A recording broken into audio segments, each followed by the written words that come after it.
sio kwa watu wa Agano la Kale peke yake,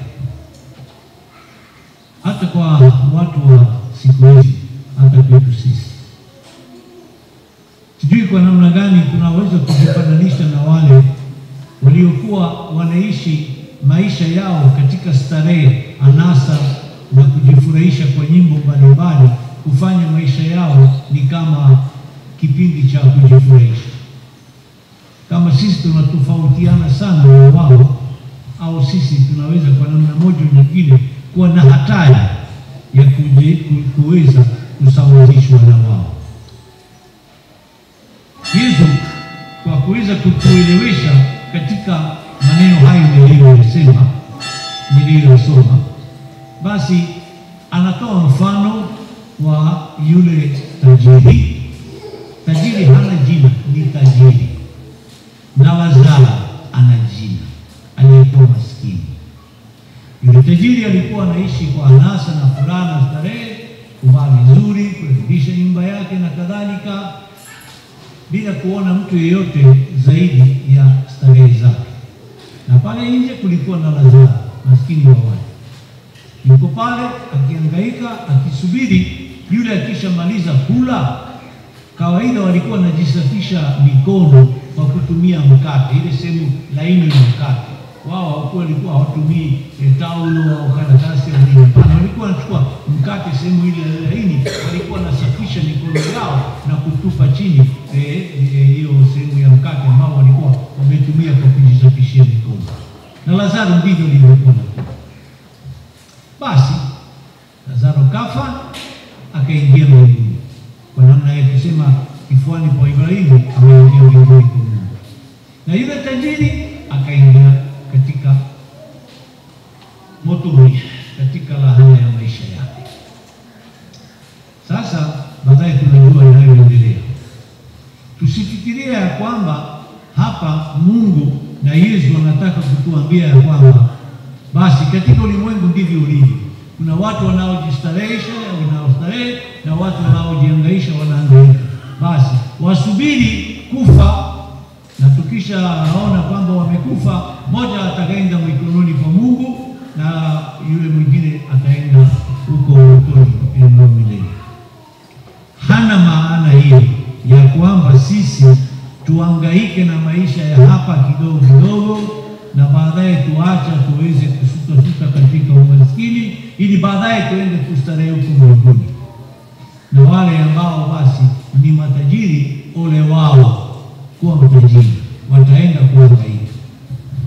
Hana maana hiyo.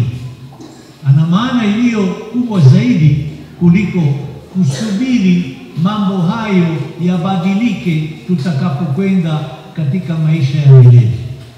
Ana maana iliyo ya msingi zaidi kuangalia maisha yetu ya sasa, jinsi tunavyoishi. Kwa sababu jinsi tunavyoishi sasa, matunda yake tunaenda kuyaona katika umilele. Uweze kuwa wa laana, uweze kuwa wa neema. Tutakwenda kusubiri, tusifanye kitu chochote, tungoje twende pale. Hapana.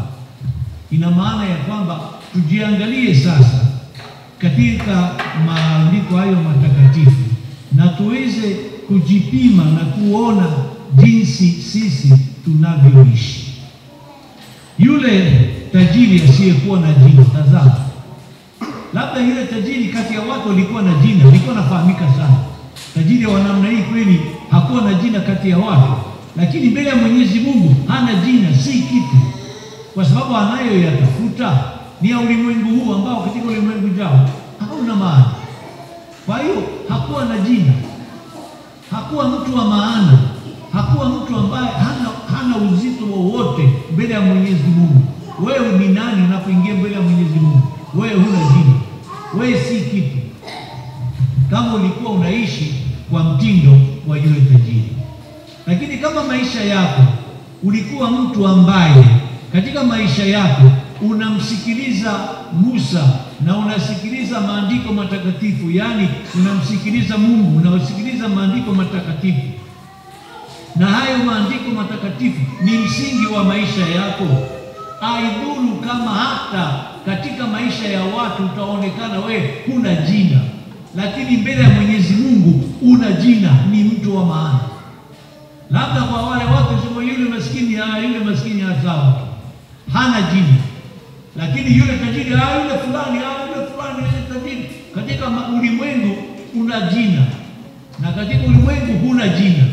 Mbele ya Mwenyezi Mungu mambo ni tofauti, sio kwa sababu ya kule kuwa tajiri au kuwa maskini. Hapana, kwa jinsi unavyofanya neno la Mungu liweze kuwa msingi wa maisha yako. Na msingi wa maisha yako ni nini? Unaposikiliza Mungu, unaposikiliza neno lake, ni kwamba yale yote ambayo tunayapata katika ulimwengu huu sio ya kula wewe peke yako na kujistarehesha wewe peke yako, kutafuta nguo ulio ya pekee kushangaza watu, au kuvaa nini sijui namna gani, au uwe na gari gani, au hayo yote hayo ni mambo ambayo hayaendani na mtu ambaye anamsikiliza Mungu, ambaye anafanya maisha yake yaweze kuwa shukrani kwa Mungu, na atumie kwa ajili ya Lazaro yeyote yule aliye karibu nawe. Shida ndiyo ni hiyo, ni kwamba bahati mbaya tunapojiwekea malengo kama hayo ya utajiri, mafanikio, utawala, sifa, mambo yote haya, sisi tunapoweka lengo la maisha yako katika mambo kama haya, utapofuka. Utawaona watu walio karibu nawe, na ndiyo Mungu amekuweka pale, amekujalia hayo ili utumie sawa kwa ajili yako, lakini uone watu wanaokuzunguka, Lazaro wanaokuzunguka. Ndiyo hatari iliyopo katika maisha yetu. Hata unaweza kuwa sio tajiri wa ajabu, hapana, ni hata watu ambao tunaishi kwa mambo yaliyo madogo zaidi kuliko usifa na kwa televisheni na sinema au katika mitandao. Sawa, labda hata hutafuti hayo, lakini bado unatafuta lengo la maisha yako kwa ajili yako, kwa kujinufaisha kwa dakika ile unapokaa katika nyumba yako. Huwaoni watu waliopo pamoja nawe. Ndiyo hatari aliyoipata huyu tajiri. Atawakumbuka lini watu ambao wako karibu naye atakapokuwa katika mahangaiko huko mbinguni? Sasa anakumbuka kwamba kuna Lazaro, anakumbuka kwamba kuna wadogo wake watano, anakumbuka kuna watu wanaomfahamu.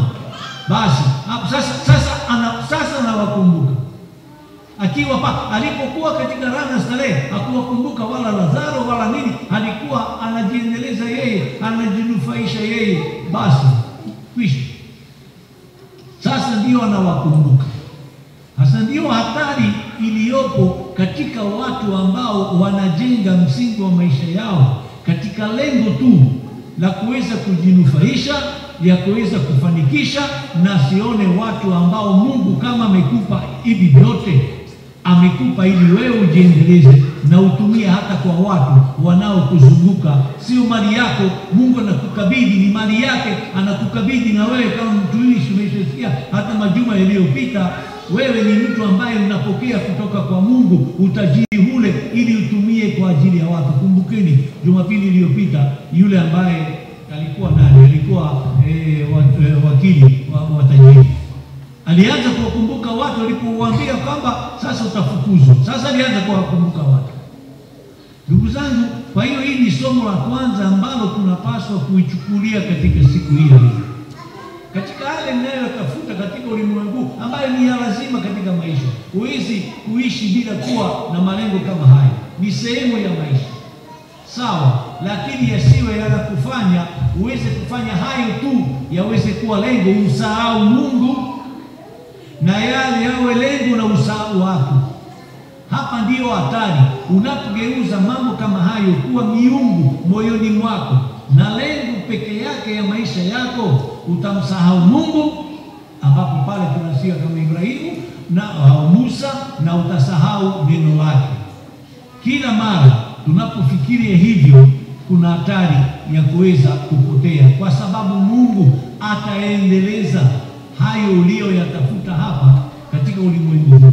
Kama yalikuwa mema, utarithi katika wema. Kama unatafuta haya mambo ambayo ni takataka, utayakuta kule. Unapokufa unaenda wewe na roho yako jinsi ulivyoitunza katika maisha yako, na utaenda wewe Mwenyezi Mungu kuweza kuhukumiwa. Hilo ni jambo la kwanza ambalo ni la msingi sana.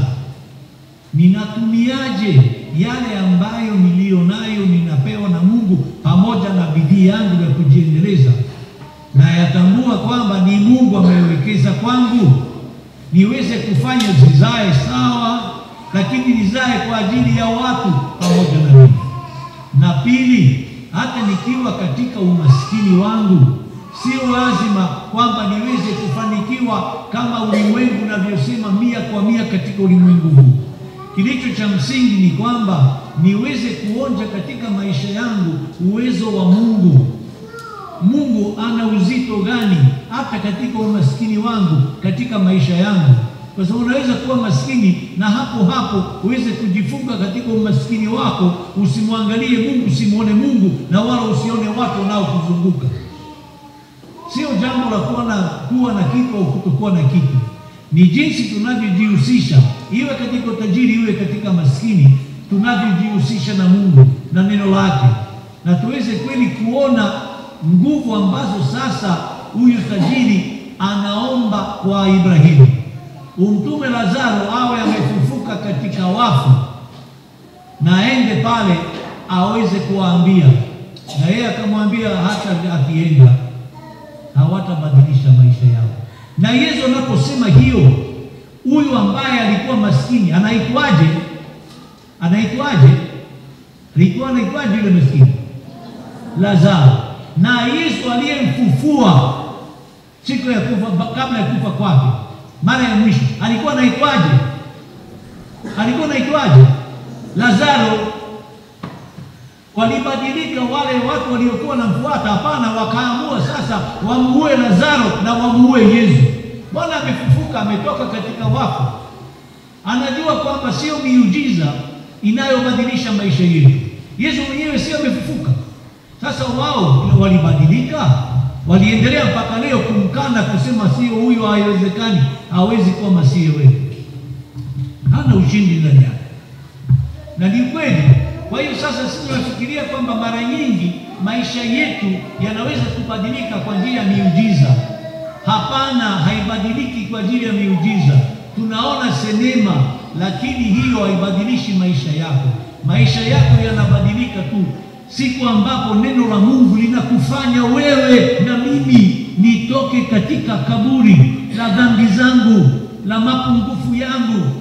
Nitakapofufuliwa mimi katika umaskini huo, hapa ndipo nitaweza kuelewa na kubadilisha maisha yangu na kuweza kumtegemea Mungu na kuweza kuona kwamba Mungu kweli ana uwezo, anatupenda, anatupeleka katika uzima wa milele. Ndipo sisi tutaweza kufufuka sisi, na jambo hilo litatufanya tuweze kumwamini Mungu na kusema aidhuru utajiri nilionao, umaskini nilionao katika ulimwengu, hayo yote yanaenda na upepo wa wakati. Mimi sasa nitaweza kuwa na imani thabiti kama mimi nitafufuliwa katika kifo cha makosa yangu, dhambi zangu na udhaifu na mambo yote yangu utakayoweza kuyapatikiza ndani ya Mungu. Tunapoweza kuona nguvu ya Mungu hii, sio tu anapokuwa nilikuwa na homa basi nikapata unafuu katika homa. Sio, tusiangalie tu mambo ya mwili peke yake. Kuna mambo ya kiroho ambapo inahitaji nisaidiwe nitoke katika njama zilizoko katika maisha yangu. Ndugu zangu, siendi mbali sana. Naweza kutoa hata mfano mmoja kwa sisi. Mara nyingine tuna bahati ya kuwa na ndoa, tunaishi vizuri, tunakuwa na mwenzetu, tunakuwa na watoto, mambo yanaenda vizuri, na ghafla kinachotokea ni kwamba unaona mwenzako kwamba ameanza kuzeeka, na pale nje kuna mwingine ambaye sasa hivi anaonekana ni mzuri, ni kijana kuliko mwenzako. Kishawishi ni nini? Kutafuta mchepuko. Unaishi na maisha mawili, au unaweza hata kabisa kuacha maisha yako uende na yule. Uliacha kile ambacho Mungu amekukabidhi, na sasa unatawaliwa na tamaa ya mwili, kiasi ambacho hicho alichokupatia Mungu unakisahau. Unaona kwamba mvuto wa kimwili kwa sasa ya kwenda na yule mwingine ni wa muhimu zaidi kuliko kitu alichokukabidhi Mungu. Amekukabidhi wewe, familia yako, watoto wako na mambo yote ambayo Mungu amekujalia. Unapofuka huwaoni tena hawa. Ni Lazaro katika maisha yako, unakimbilia kwingine. Tamaa zile zitakapoisha, utakapoenda mbele ya Mwenyezi Mungu, atakwambia yale hayapo, na utaweza kuona sasa nguvu ya Mungu ya kukufufua. Kama utaweza kumwambia Mungu, sasa hivi nimetambua kwamba huo mchepuko ni kitu ambacho kinanipeleka mbali na wewe na neno lako, unisaidie nitoke katika utawala huo, katika kifo hicho, uniondoe, uniwezeshe. Utakapoweza kweli kuweka mkato na kurudi katika msingi wa familia yako, hii ni msingi wa imani. Ndiyo imani ambayo umeona umekutoa shimoni ulipokuwa umetumbukia kwa sababu ya tamaa ya mwili. Amekutoa pale katika shimoni na anakurudisha katika maisha ya kweli ambayo umeahidi mbele yake ulipofunga siku ulipofunga ndoa. Ndugu zangu, hii ni mfano kamili, sina juu ya nini na mtu mwingine au nini. Ni mfano ambao unaweza kutuambia namna ambavyo Mungu anaweza kutufufua. Sasa hapa nimeiweka mchepuko, unaweza kuweka tamaa ya mali, tamaa ya anasa, weka chochote kile. Tunapotumbukia katika hilo shimo, neno la Mungu linasema mimi nitakusamehe. Tumesema nguvu ya Mungu, limesema katika sala ya kwanza ni katika kuhurumia na kusamehe. Mungu anapokuhurumia na kukusamehe dhambi hiyo na anakurudisha pale katika maisha ya ukweli, basi ndio ufufuko, ndio imani ambayo ni ya kweli na ambayo inakuokoa mbele ya Mwenyezi Mungu katika maisha haya hapa na ya baadaye. Na hata kinyume chake, uko katika kitu ambacho kinaonekana ni maskini, na ule umaskini unaona kwamba ni kidonda kwako wewe, unatumbukia shimoni, unafikiria katika mtazamo wa kiulimwengu. Sawa. Kwa hiyo sasa tamaa inayokuja, naweza kuiba, naweza kujipatia mali pale ili niweze hapa niondoe huu umaskini, ambapo sasa kwa kufanya hivyo, badala ya kujiondoa, ndio unajiweka kabisa shimoni zaidi. Utakapomwomba Mungu, nipe nguvu niweze kuheshimu mali ya watu na niweze kukuambia asante hata kwa mikate mitano ulionijalia na kushukuru, na hata hiyo tamaa ya kuweza kuiba na kuingia katika shimo la kifo, unitoe kwa imani na nguvu ya Roho Mtakatifu, kwa kunisamehe kwanza, baadaye uniingize sasa katika ukweli wa kupokea yale uliyonijalia na utakaonizidishia na kuambia Mungu asante. Ndiyo nguvu ya imani, ndiyo imani iliyo hai, na bila shaka hawezi kufikia hapa bila kusali. Ndugu zangu, sala zetu sawa, mara nyingine tunaiweka pembeni sana katika maisha yetu. Kukaa chini na kuweza kusema mimi nimefikia wapi, naelekea wapi, Mungu leo akiniita nitaenda na nini mbele yake? Imani iliyo hai au mali ambayo nilikuwa nimefikiria ni ya maana na sasa sizikuti tu? Ni lazima kila mmoja wetu afanye hivi, na utaweza kufanya hivi utakapokaa katika utulivu, katika kimya, katika kusali. Kusali sio tu kusoma sijui kupenda kanisani Jumapili, baadaye unaondoka unasahau hata ulichosikia, sio kushika rozari kusema kama nini, kama kasuku ambaye anaweza kurudia yale maneno.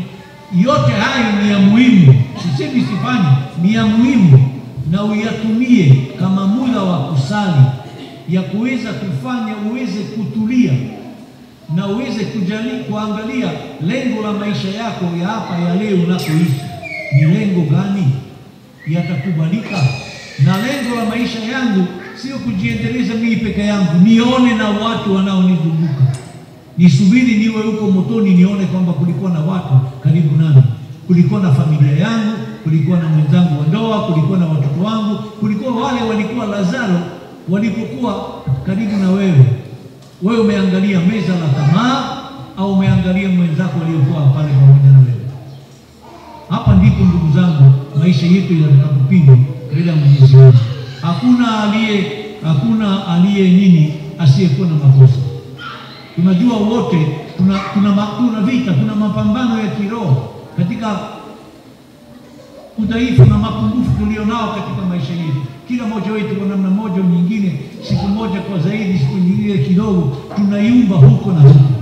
Hakuna wasiwasi. Mungu ni wingi wa huruma na msamaha. Mradi tuelewe kwamba tunapokwenda pembeni ni lazima kumwomba Mungu msamaha dhambi na urudi. Uwe na malengo. Kuanguka sio kutofika. Unaanguka, unainuka, unatembea, unaanguka. Safari ya kutoka hapa kwenda mpaka mbinguni kutakuwa na mara nyingi ya kuanguka na kuinuka. Isiwe kwamba umeanguka umebaki moja pamoja katika shida. Unainuke tena, unapiga hatua nyingine, utaanguka, inuka tena, na mwishoni utafika mbele ya Mwenyezi Mungu. Utasema ndivyo imani yangu ilivyokuwa inanitoa katika kifo cha maisha yangu.